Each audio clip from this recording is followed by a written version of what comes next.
Supreme court के senior तरीन जज जस्टिस मंसूर अली शाह साहब ने आज बड़े ही अहम गुफ्तगू की है एक तकरीब के अंदर। उन्होंने कहा कि जो फैसले हम करते हैं वो लाजमी तौर पर इम्प्लीमेंट होते हैं, और फिर एक फ़ैसला जो रिसेंटली हुआ है पाकिस्तान तहरीक इंसाफ के हवाले से, उसके मद्दे मुकाबिल तो आप लोगों ने कानून साजी कर ली है।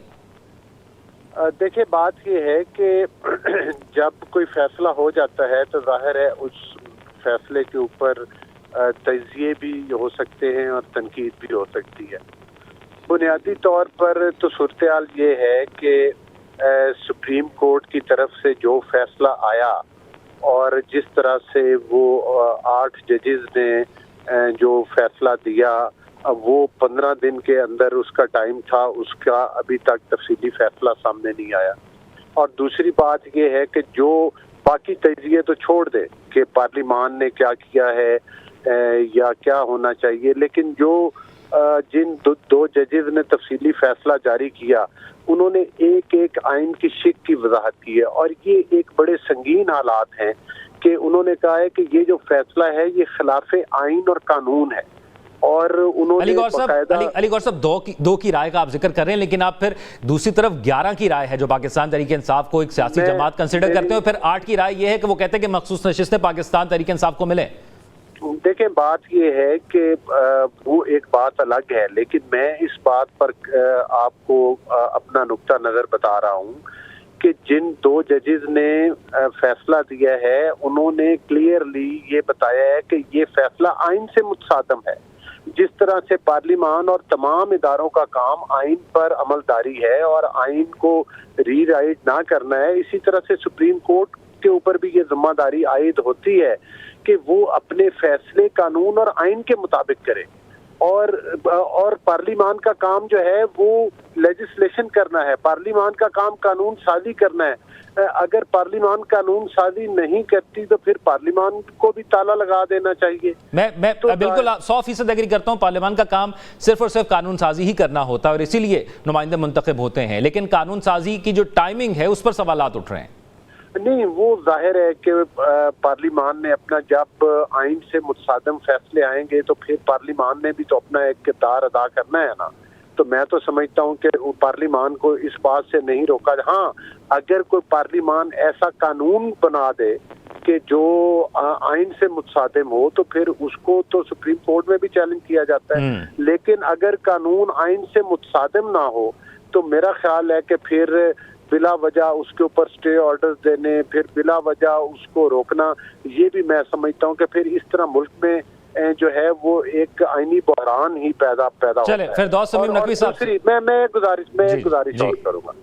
देखिए, बात ये है कि जो कानून साजी पार्लिमान ने की है वो भी कानून और आइन के ऐन मुताबिक की है। लिहाजा इस वक्त जो तनाव है इदारों के दरमियान, उसको डिफ्यूज करने के लिए तमाम इदारों की ये जिम्मेदारी आयद होती है कि वो इन चीज़ों को रिव्यू करें। और उसके साथ साथ आपको पता है कि रिव्यू के लिए भी एक पिटीशन दायर करते हैं, बिल्कुल ऐसे ही है, वो भी आइन और कानून के मुताबिक ही है। तो हम तवक्को करते हैं कि जितने भी इदारे हैं वो कानून और आइन, ठीक है, आपकी तवक्कुआत ये है कि इस पर अमल दरामद, इस फैसले पर अमल दरामद हो जाए। सुप्रीम कोर्ट का जो फैसला है, जो आपने कानून साजी किया, उस पर अमल हो, लेकिन सुप्रीम कोर्ट के फैसले पर क्या अमल दरामद हो पाएगा, ये एक सवालिया निशान। देखिए, बुनियादी तौर पर किसी भी मुल्क की जो एस्टेब्लिशमेंट है वो मौजूदा हुकूमत के साथ होती है, और वो किन मामलात में होती है, वो होती है जो मुल्क में जो उनका आईनी किरदार है, जिस तरह से उन्होंने हुकूमत के साथ तामुन करना होता है जिन मामलात के ऊपर, चाहे वो मुल्क के दाखिली मामलात हों या खारजी मामलात हों। तो मैं समझता हूँ कि उस लिहाज से जो हमारी मौजूदा सूरत हाल है उसमें भरपूर तावन है और मुकम्मल हम आहंगी है, और कहीं पर भी ऐसी फ़ज़ा नहीं है कि जिस तरह से कि अभी आप देख रहे हैं सुप्रीम कोर्ट के फैसले हैं, पार्लिमान का किरदार है, तो एक तनाव तो नज़र आता है मौजूदा हालात में, लेकिन इस तरह का कोई तनाव जो है वो हुकूमत और एस्टेब्लिशमेंट के दरमियान में अली गौर साहब, एक ज़माने में ना शहबाज शरीफ साहब ने एक गिला किया था। शहबाज शरीफ साहब ने कहा था कि जितना एस्टेब्लिशमेंट ने इमरान खान को सपोर्ट किया है, अगर उसका 30% हमें सपोर्ट कर देते तो हम मुल्क के हालात बेहतर कर देते। तो अब तो एक पेज पर 100% आप लोग मौजूद हैं, तो अब आपसे तवक्कुआत भी ज़्यादा है। बिल्कुल, आपने बड़ी सही बात की है, اور یہ شہباز شریف صاحب نے بھی کہا تھا. دیکھیں بنیادی طور پر بات یہ ہے کہ آپ 2013 سے لے کر 18 تک نون لیگ نے بہت اچھا ڈیلیور کیا. Ultimately R T S system بند کر کے وہ پروجیکٹ لانچ کیا گیا جس کا ہمارا ملک متحمل نہیں تھا اور جس نے پاکستان میں مہنگائی کو گھیر لیا, پاکستان کی معیشت کی تباہی ہوئی ادوار کے اندر, پاکستان میں سیاسی انتشار پھیلا. اب ظاہر ہے جس ملک کے لیے جب کہا تو یہ گیا تھا کہ اتنے لاکھ گھر بنا دیں گے, اتنے ارب کی انویسٹمنٹس آ جائیں گی, صرف کھوکھلے نعرے لگائے اور عملی طور پر پاکستان کی تاریخ کے سب سے بڑے قرضے لے کر اور ان کو آئیں بائیں شائیں کر کے اڑا کر اور ملک کی معیشت کی تباہی کر کے وہ گھر جاتے ہوئے, اور وہ بھی ایک غیر آئینی حکومت کو جو ہے وہ ایک آئینی طریقے کے ساتھ ہٹایا گیا تھا.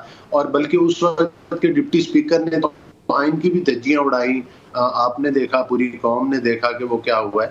تو ظاہر ہے کہ اس اتنے بڑے لیول کی جو تباہی ہے اس تباہی کو بہتر کرنے کے لیے یہ تو خواب دیکھ رہے ہیں روز, یہ تو پاکستان کے خلاف خطوط لکھتے ہیں, خواب دیکھتے ہیں کہ پاکستان ڈیفالٹ کر جائے. اللہ نے کیا, پاکستان ڈیفالٹ نہیں کیا. اب ظاہر ہے مہنگائی کا ایشو ہے, ہر پاکستانی کے لیے, اس سے انکار نہیں کیا جا سکتا. لیکن میں سمجھتا ہوں کہ جس طرح سے شہباز شریف صاحب کی حکومت, ہماری پی ایم ایل این کی اتحادی حکومت مرکز میں اور صوبوں میں جو ہماری حکومت ہے پنجاب میں ہے, تو میں سمجھتا ہوں کہ ساری صوبائی حکومتیں مل کے اگر محنت کریں تو پاکستان کی معاشی حالات آپ کو کافی بہتری کی طرف جاتے ہوئے نظر آئے. ان تمام صوبائی حکومتوں کے لیے ایک حکومت ایسی ہے جس کو آپ کو اس پیج پر لانا پڑے گا جو کہ کے پی کے کی حکومت ہے. میں آتا ہوں اس سوال کے ساتھ دوبارہ آپ کی طرف, کیونکہ جو گفتگو آپ نے کی, اب فردوس تمیم نقوی صاحب سے میں اس پر جو ہے ان کے کمنٹس لینا چاہوں گا. فردوس تمیم نقوی صاحب, ایسا لگ رہا ہے کہ اس ایک پیج پر اب آپ کے لیے کوئی جگہ نہیں ہے جو جگہ آپ لوگ ڈھونڈ رہے ہیں؟ جی سوری اباؤٹ دیٹ. میں کہہ رہا ہوں یہ ایک پیج کی کہانی سے پتہ نہیں یہ لوگ کب سیکھیں گے. ہم نے سیکھ لیا ہے. بات ساری یہ ہے, پہلی چیز تو یہ فیصلہ کر لے سیاستدان, کیا فوج کا کوئی کردار ہے آئینی طور پر اس ملک کے معاملات کو چلانے میں؟ اگر ہے تو ایک پیج پہ ہونا ضروری ہے, اور اگر نہیں ہے تو پھر ضروری نہیں ہے, فوج کی ضرورت. دوسری چیز, گوہر بھائی نے, ہم پچھلے پتہ نہیں کتنے سالوں سے ٹی وی پہ ڈیبیٹ کرتے آ رہے ہیں, یہ حساب لگا لیں کہ عمران خان کا دور حکومت اور P D M 1, P D M 2 اور caretaker setup which was a continuation of P D M 1 کو کتنا ٹائم ہو گیا. اگر دونوں ہیں تو 3 سال ورسز 3 سال کا کر لیجئے. اس کے درمیان ہم نے کووڈ سے بھی ڈیل کیا اور آخری 2 سال مسلسل 6% گروتھ ریٹ بھی دی.